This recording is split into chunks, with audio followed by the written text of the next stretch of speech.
Number 3 में है और गेट। और का मतलब करेगा जुड़ना, तो लिखेंगे द और gate has 2 or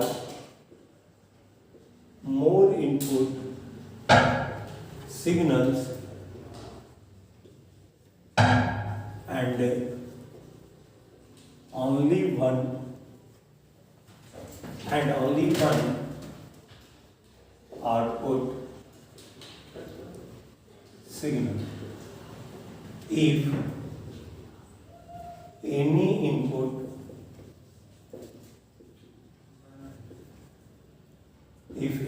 input signal is 1 को हाई लिखेंगे, then the output signal is 1 high, otherwise 0 लो। अब कहता है और गेट के पास 2 अथवा 2 से अधिक अंतर संकेत है और सिर्फ एक बाय संकेत। इनपुट का मान जब भी होगा तो 2 होगा अथवा 2 से अधिक होगा और आउटपुट हमेशा 1 होगा। इसको इनपुट पहला लाइन को हम ये समझते हैं, दूसरे वाले को भी, क्योंकि यहाँ पे 2 है अथवा 2 से अधिक है तो 2 भी होगा अथवा 2 से अधिक होगा। तो 2 से अधिक हम लोग 3 लिख सकते हैं, 4 लिख सकते हैं, 5 लिख सकते हैं, 6 लिख सकते हैं। तो यहाँ पे 2 इनपुट हो गया। अब यहाँ पे और गेट में पहले बताए थे कि ये और गेट का डायग्राम बनाया जाता है। तो यहाँ क्या देगा, इसको हम लोग लिखते हैं इनपुट और दूसरे वाले को साइड को लिखते हैं आउटपुट। लिखेंगे कि द सैंपल फॉर और इसका ट्रूथ टेबल लिखते हैं, ट्रूथ टेबल फॉर और सबसे पहले इनपुट है, एक साइड पे लिखेंगे इनपुट, राइट साइड में लिखेंगे आउटपुट। इनपुट के साइड वैल्यू लिखा हुआ है ए बी, तो लिखेंगे ए बी और राइट साइड में लिखा हुआ आउटपुट वाले में जेड। तो यहाँ पे 2 है तो अभी हम लोग पढ़े थे 2 का पावर n, n का मान है 2, तो 2 का पावर 2 बराबर 4। इसमें 4 लूप फिर चलेंगे हम लोग, 1 2 3 और ये 4। पहले हम लोग बचपन में पढ़े हैं इकाई, दहाई, सैकड़ा, हजार, इस तरह से बढ़ते जाते हैं। ये हमेशा right hand to left hand चलता है। तो सबसे पहले हम लोग क्या करेंगे, सबसे पहले हम लोग बी का वैल्यू फिल करते हैं। पहला 0 1, ये फिक्स होता है एक इनपुट का। अब क्या करते हैं, ये 0 1 जो है इसको कितना बार चलना है, 4 बार। तो पहला 0 लिखेंगे, फिर 1 लिखेंगे, फिर अल्टरनेट बाय 0 1। अब ये 4 कब आया, जब 2 को हम 2 से गुना किए तब 4 हुआ। तो इसको दुगुना करके लिखेंगे। पहला जो 0 है इसको जब हम 2 बार लिखेंगे तो 1 को भी 2 बार लिखेंगे। तो इसको ऐसे पढ़ सकते हैं 0 1 10 11। तो यहाँ लिखते हैं z बराबर a प्लस b।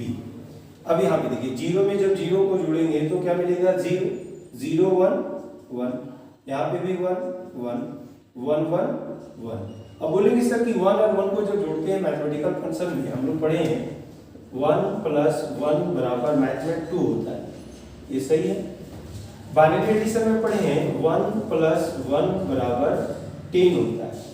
क्यों लिखे थे, इसका रीजन है क्योंकि 2 कंप्यूटर जो है वो डिजिटल फॉर्म में अगर समझेगा तो ये जो है वो डेसिमल नंबर, इसको बाइनरी में लिखने के लिए 10 लिखेगा तो वहां पे 1 प्लस 1 बराबर 10 होता है, क्योंकि 2 लिखेगा नहीं तो 2 का बाइनरी होता है 10। तो ये हम लोग पढ़े बाइनरी एडिशन, बाइनरी एडिशन। तो यहाँ पे बाइनरी एडिशन नहीं है, यहाँ पे बोला 1 और 1। कहने का मतलब हुआ कि अगर हम लोग इनपुट में 1 डालें और फिर इनपुट में 1 डालें, एक इनपुट में 1 है दूसरे इनपुट में 1 है, ये 1 और 1, ये और गेट पढ़ रहे हैं, ये और गेट लिखेंगे तो आउटपुट जो है वो हमेशा एक ही देता है, इसलिए 1 और 1 डालेगा तो आउटपुट यहाँ पे कितनों इनपुट हो जाए, 2 बार है, 3 बार हो जाए, 4 बार हो जाए, 5 बार हो जाए, आउटपुट हमेशा एक ही हो जाएगा। इनपुट अगर 2 है तो भी आउटपुट 1 होगा, अगर 3 है तो भी 1 होगा, अगर 4 इनपुट है तो भी आउटपुट 1 होगा, अगर 5 है तो भी आउटपुट हमेशा, ये आउटपुट हमेशा कांस्टेंट होता है और इनपुट जो होता है वो इंक्रीमेंट होता है। अब इसको ऑपरेशन इसका लिखते हैं, एग्जामिनेशन में यहीं तक लिखना है, एक्स्ट्रा लिख देते हैं थोड़ा सा। The operation of OR gate is denoted by add sample. फिर लिखते हैं फॉर्मूला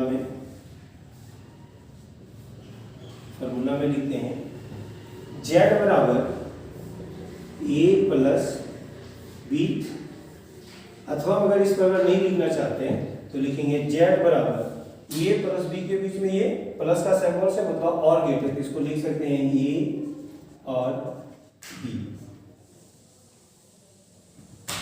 अब इसका हम लोग नोट में लिखते हैं,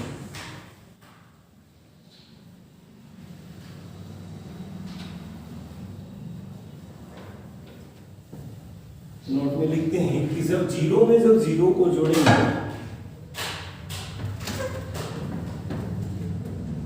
नोट में लिखते हैं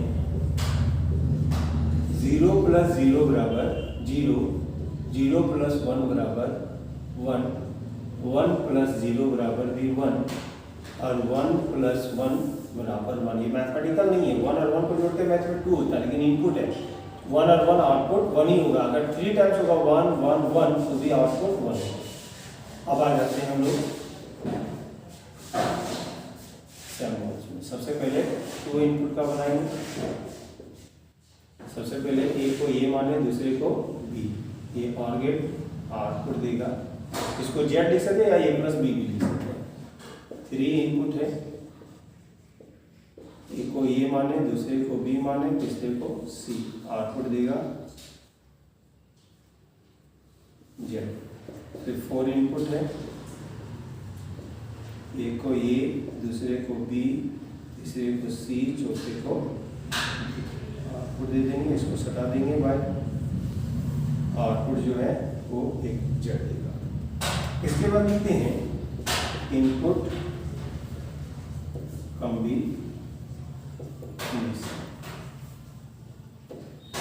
फॉर्मूला है 2 का पावर n, वेयर n बराबर नंबर ऑफ इनपुट, तो हो गया 2 का पावर n बराबर हो गया 2, तो 2 का पावर 2 बराबर 4, इसको बोलते हैं नंबर ऑफ। अब हम लोग बनाते हैं आगे।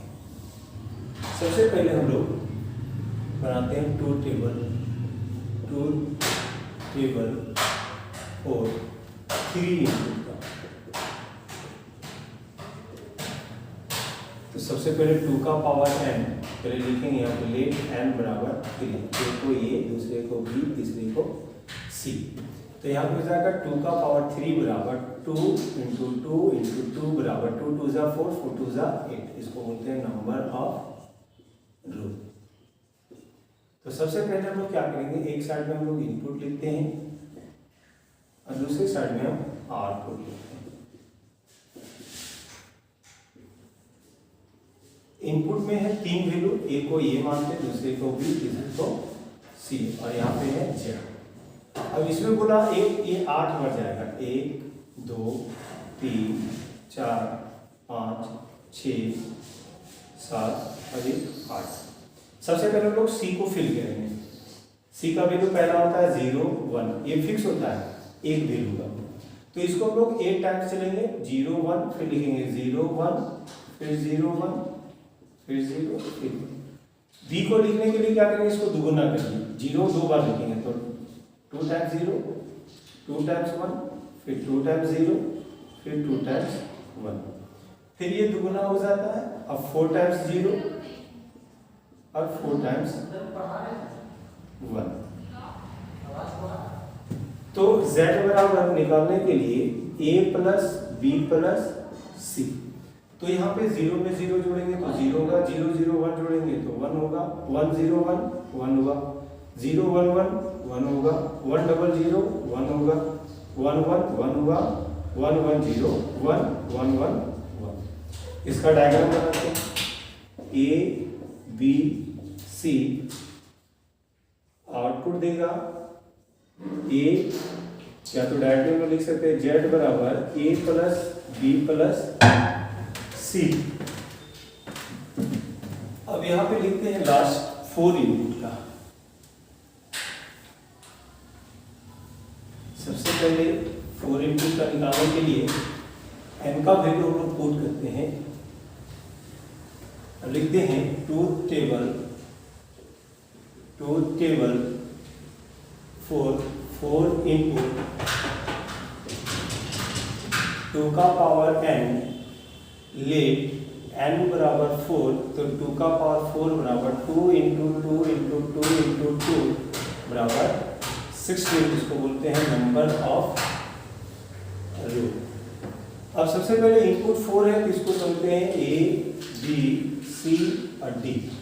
तो इनपुट साइड में लिखते हैं हम लोग और राइट साइड में लिखते हैं आउटपुट। इनपुट साइड में लिखते हैं 4 है A B C D और लास्ट आउटपुट का वैल्यू Z।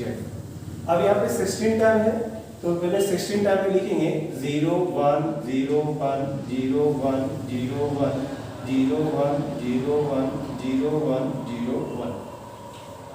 अब यहाँ पे लिखेंगे 2 times 0 2 times 1 2 times 0 2 times 1 2 times 0 2 times 1 2 times 0 2 times 1। इसका दोगुना लिखेंगे 4 टाइम्स 0 4 टाइम्स 1 4 टाइम्स 0 4 टाइम्स 1।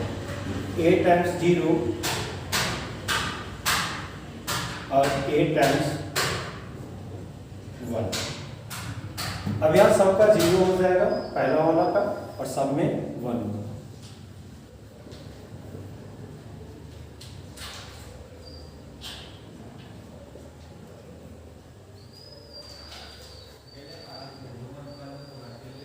तो यहाँ हम लोग लिख सकते हैं Z बराबर A plus B plus C plus D।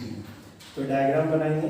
यहाँ पे 4 इनपुट है, A का value A B C D और आउटपुट जो देगा वो देगा Z। ये हो गया। तो इसके आगे कल हम लोग सीखेंगे ड्रॉ लॉजिक सर्किट डायग्राम।